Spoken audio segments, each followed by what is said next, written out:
हमारी सहयोगी काजल हमारे साथ जुड़ रही है हरियाणा से। हमारे सहयोगी, क्योंकि हरियाणा में हमारे साथ हमारे सहयोगी लगातार जुड़ रहे हैं, हम उनके पास भी जाएंगे। पुनीता भी इस वक्त हरियाणा के रण में है, लेकिन जम्मू कश्मीर में भी वोटिंग हुई है और जम्मू कश्मीर में वोटिंग 1 तारीख को संपन्न हो गई। आज जो आंकड़े आने वाले हैं वो जम्मू कश्मीर और हरियाणा दोनों के हैं। तो मैं जम्मू कश्मीर की जरा एक तस्वीर दिखाना चाहती हूं कि जम्मू कश्मीर में क्या हुआ, क्योंकि अहमद अयाज साहब भी हैं और अहमद अयाज साहब के पास मैं जाऊं उससे पहले मैं जरा जम्मू कश्मीर की भी एक तस्वीर दिखाना चाहती हूं कि वहां पर किस तरह की तस्वीर सामने आई।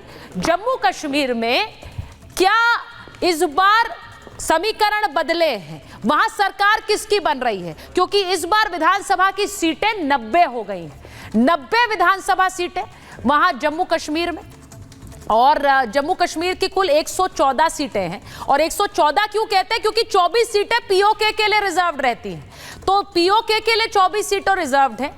अब यहां जम्मू कश्मीर की में 90 सीटों पर वोटिंग हुई है। उन 90 में से कितनी सीटें जम्मू रीजन में है? 43 सीटें जम्मू रीजन में हैं और वहीं बाकी सीटें कश्मीर में हैं। तो कश्मीर रीजन में 47 सीटों पर वोटिंग हुई है और यही कारण है कि बीजेपी को लग रहा है कि उसकी सीटें इस बार बढ़ेंगी, क्योंकि 43 सीटें जम्मू से, और पिछली बार भी जम्मू कश्मीर में सबसे ज्यादा सीटें बीजेपी की आई थी, लेकिन वहां मिलकर सरकार बनाई थी पीडीपी के साथ। क्या इस बार कुछ अंक बदलेगा? मैं आपको एक बार बताती हूं मुद्दे कौन से चाहे रहे इस बार चुनाव में जम्मू कश्मीर में, क्योंकि उस पर भी बात करना जरूरी है और आंकड़े क्या उसी के हिसाब से आए।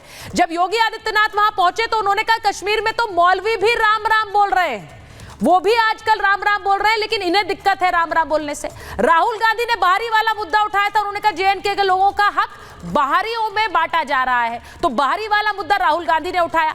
फारूक अब्दुल्ला ने कहा मेरा बस चलता तो अफजल गुरु को फांसी रोक देता। क्या इस मुद्दे की गूंज चुनाव में होगी? योगी आदित्यनाथ को जेल में होना चाहिए, महबूबा मुफ्ती ने कह दिया था जब योगी आदित्यनाथ कश्मीर के चुनाव के प्रचार के लिए उतरे। नसरल्ला की मौत के बाद, हिजबुल्लाह के चीफ नसरल्ला की मौत के बाद उसे शहीद बताया महबूबा मुफ्ती ने, अपना प्रचार भी रोक दिया था। तो ये वाला दाव भी आया जम्मू कश्मीर के चुनाव में। राहुल ने कश्मीर पर ध्यान नहीं दिया, ये ओमर अब्दुल्ला बोल रहे थे, जिनके साथ गठबंधन कांग्रेस पार्टी का, तो वो निशाना ओमर अब्दुल्ला ने लगाया। क्या इसका असर पड़ेगा? यह भी उन्होंने कहा कि सरकार बनी तो 370 वापस बहाल कर देंगे, और पूरे चुनाव में इसकी गूंज रही। और वहीं आप देख रहे हैं सुशील शिंदे जो कि गृह मंत्री थे, और उन्होंने कहा कि जब मैं गृह मंत्री था तो लाल चौक जाने से डर लगता था, आज प्रियंका और राहुल कश्मीर में खुले घूम रहे हैं। तो ये वाला दाव। मैं सबसे पहले एक बार अहमद अयाज के पास जा रही हूं। अहमद अयाज साहब जरा बता दीजिए, ये खबरें आ रही है कि जम्मू कश्मीर में बीजेपी और नेशनल कॉन्फ्रेंस के बीच बातचीत चल रही है, इसमें कितने दम है, कितना दम है इसमें? ये होने के बहुत सी संभावना है, इसलिए कि नेशनल कॉन्फ्रेंस चाहेगी हुकूमत में अपने आप को कंफर्टेबल करने के लिए, और उसके साथ साथ उनका जो मैनिफेस्टो है वो मैनिफेस्टो तब तक उसमें थोड़ा सा भी थ्रू नहीं होगा यूटी में, जब तक उसमें जो बरसर इक़्तिदार पार्टी होगी सेंटर में उनका साथ हो। चूँकि बज़ाहिर वो अभी बीजेपी है, तो जब तक बीजेपी का साथ ना हो तब तक उसमें से कोई भी इशू हल नहीं हो सकता है, जहाँ तक मेरा मानना है। अगर वो बाकी के साथ, हालांकि उनके पास ऑप्शन है इंडिया ब्लॉक के साथ भी अलायंस करने का, लेकिन उसमें एक ही चैलेंज रहेगा कि क्या इंडिया ब्लॉक के अलायंस के साथ उनके जो इश्यूज़ है, उनके जो मैनिफेस्टो में हैं, जो उन्होंने लोगों को जो प्रॉमिस किया है, क्या वो थ्रू हो सकता है, उसमें वो चैलेंज है। तो इसलिए मेरा जहन जो जाता है वो यहाँ की तरफ जाता है कि नेशनल कॉन्फ्रेंस शायद बीजेपी के साथ ही अलायंस करेगा, और बीजेपी नेशनल कॉन्फ्रेंस को भी कोई आइडियोलॉजिकल इश्यूज़ नहीं है।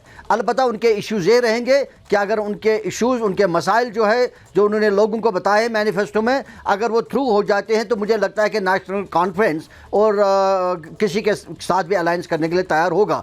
और जहाँ तक रिएक्शन, जैसे हम कहते हैं कि शायद लोगों की तरफ से रिएक्शन आ जाए, कॉन्फ्रेंस साथ जा सकती है। रोहन गुप्ता जी जरा आप भी बताइए इसके बारे में। कोई नहीं सोच रहा है कि ऐसा होगा, लेकिन क्या ऐसा हो सकता है? कश्मीर में तो ये चर्चाएं चल रही।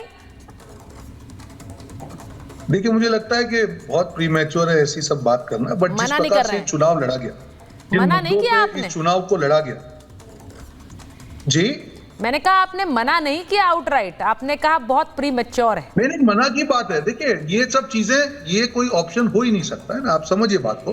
पीपल अलायंस हुआ है जिस मुद्दों पे, देखिए कश्मीर का चुनाव सिर्फ एक राज्य का चुनाव नहीं है, क्योंकि देश की पूरी जो हमारा दुश्मन है पाकिस्तान, उससे जो पूरा जो मसला है वो कश्मीर से अटैच्ड है। इसलिए मैं उसको सिर्फ एक राज्य के चुनाव के तौर पे नहीं दूंगा, ये देश का चुनाव।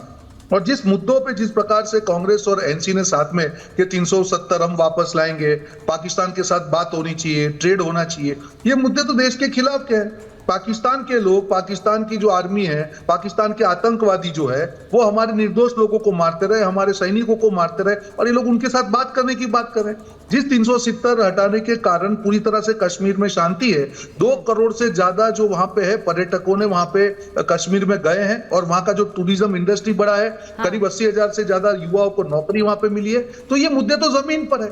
ऐसे मुद्दों को हटा के आप ये लोग इंटरनेशनल मुद्दों को स्टेट में लाकर उस पर राजनीति करना, जैसे आपने कहा कि जब पहले जो हिजबुल्लाह पे जो हुआ उसको यूज करने का प्रयास किया, तो मैं ये जो ओवरऑल चीजें देख रहा हूं कि जो देश के खिलाफ के मुद्दे हैं, जिस प्रकार से अफजल गुरु की बात वहां से निकली, तो ये किसी भी हद तक जा सकते हैं। ये भी लाइन ड्रॉ नहीं करते कि तो देश के खिलाफ की बात है, अफजल गुरु की बात करने वालों से ही खबरें चल रही हैं कि आप गठबंधन कर सकते हैं।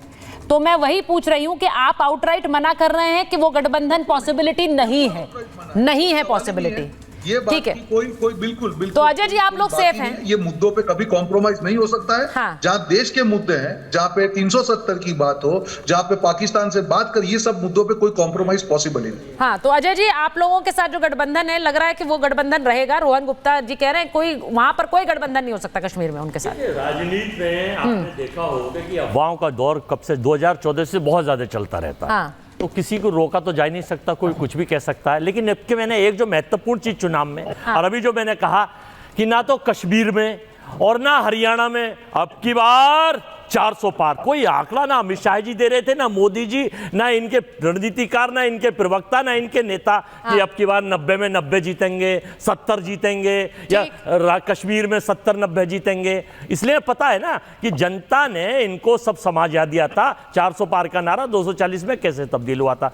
तो इससे इनकी हताशा और निराशा राजस्थान, यहाँ कश्मीर में और हरियाणा में, दोनों में दिख रही है। हाँ। और बेहतर ये है सुचेरिता जी, ग्राउंड देश के मुद्दों पर और जनता के मुद्दों पर हम दोनों जगह कांग्रेस पार्टी और गठबंधन सरकार बनाने जा रहा है। आपका भी चैनल अभी थोड़ी देर बाद दिखा देगा। मैं एक बार ग्राउंड पर जाना चाह रही हूँ, ग्राउंड पे जाऊंगी क्योंकि ग्राउंड पर हमारे साथ हमारी सहयोगी पुनीता बनी हुई है, हमारे साथ काजल भी है। जरा हम काजल के पास जाएंगे। काजल, अगर आप मुझे सुन पा रही हैं, पुनीता अगर आप हमें सुन पा रही हैं ग्राउंड में, पहले मैं काजल के पास जा रही हूँ। काजल जरा बताइए, आपके साथ कुछ लोग हैं हरियाणा में, इस वक्त क्या खबर आ रही है? लोगों ने वोट दिया है, किसका रुख कर रहे हैं, सरकार किसकी बना रहे हैं? जी बिल्कुल, मैं बात करने की कोशिश करूंगी। यहाँ पर कुछ लोग मौजूद हैं और इनसे बात करेंगे और जानेंगे कि आखिर इस बार सरकार किसकी बना रहे हैं ये लोग। तमाम लोग यहाँ पर मौजूद हैं और सुबह से हम जिस तरीके से तस्वीरें देख रहे हैं, जाहिर तौर पर यहाँ की जनता बहुत उत्साहित थी वोटिंग के दौरान। और अब बात भी करेंगे और जानेंगे कि आखिर किन मुद्दों को लेकर और किसको चुना है यहाँ की जनता ने। क्या नाम है आपका? आप बात कर सकते हैं, क्या नाम है? पुनीता? मेरा नाम मदन कुमार है। मदन कुमार नाम है मेरा। किस मुद्दे पर वोट किया? मैंने तो किया ही नहीं वोट ही नहीं। तो देखिए यहाँ पर कुछ लोग ऐसे भी हैं जिन्होंने वोट ही नहीं किया है और कुछ लोग हैं जो बात नहीं करना चाहते। क्या नाम है आपका? दीपक सावरिया। किसको वोट किया और किस मुद्दे को लेकर वोट किया आप? देखो, वोट है गुप्त रहना चाहिए, लेकिन हमने परिवर्तन के लिए वोट किया है। परिवर्तन के लिए? हाँ जी बिल्कुल। तो क्या लगता है 10 सालों में काम वाम नहीं हुआ है? काम हुए हैं लेकिन नहीं भी हुए, दोनों चीज़ें। बेरोजगारी में हरियाणा आप देखोगे, सर्वे हुआ है तो नंबर 1 पे है। और पढ़ा लिखा यूथ है जो आप यहाँ, कैमरा मैन आपके साथ है, आप देखोगे तो कितना यूथ है। ये इसीलिए यहाँ रोड पे घूम रहा है क्योंकि ये बेरोजगार है। अगर ये रोजगार मिला होता तो ये वोट डाल के अपने घर चल जाते। यहाँ इनको इतनी भीड़ करने की जरूरत नहीं है, ये सभी परिवर्तन के लिए आए हुए हैं यहाँ। तो देखिए यहाँ पर वोटिंग हो गई है, लोगों ने वोट का मुद्दा उठा रहे हैं और क्या ये मुद्दा भारी पड़ सकता है बीजेपी को? पुनीता, अगर आपके साथ लोग हैं, जरा लोगों से बात करिए, वहां पर जरा पूछिए किसके साथ है इस बार, किसकी सरकार बन रही है? पुनीता पूछिए जरा।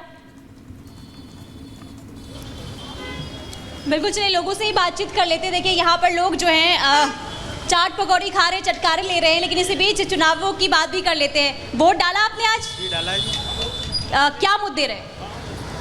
मुद्दे तो और अनिल विज ने बहुत काम किए यहाँ पे, हम बीजेपी ने। आप मुद्दे बताइए, किन मुद्दों के साथ आज मतदान केंद्र पहुंचे थे वोट डालने? किसकी सरकार बन रही है, मुद्दे पूछिए के जरा तो पुनीता नहीं, सीधा। सारे काम- वोटिंग खत्म हो चुकी है, पूछिए कि क्या लग रहा है हरियाणा में किसकी सरकार आ रही है? किसकी सरकार बन रही है, क्योंकि वोटिंग खत्म हो चुका है, किसकी सरकार बन रही है? बीजेपी की बनेगी। आपको क्या लग रहा है, किसकी सरकार बन रही है? देखिए, सरकार जिस मर्जी की बने, अम्बाला से विस साहब जीत के आ रहे हैं। सरकार जिस मर्जी, सीएम चेहरा किसको देखना चाहते हैं? हम तो चाहेंगे अनिल विज सीएम चेहरा हो। आप बताइए, वोट डाला आपने? डाला। किसकी सरकार बन रही है? अब जिसकी बनेगी, देख जिसको वोट डाल दी उसकी बन जाएगी। जिसको वोट डाल दिया, जिसका वोट डाल दिया उसकी बनेगी। अनिल विज तो खुद कह चुके हैं मैं सीएम बनना चाहता हूं, तो सीएम बनने की रेस में अनिल विज ने अपनी दावेदारी कर दी है। दोनों तरफ से लोग ऐसे हैं।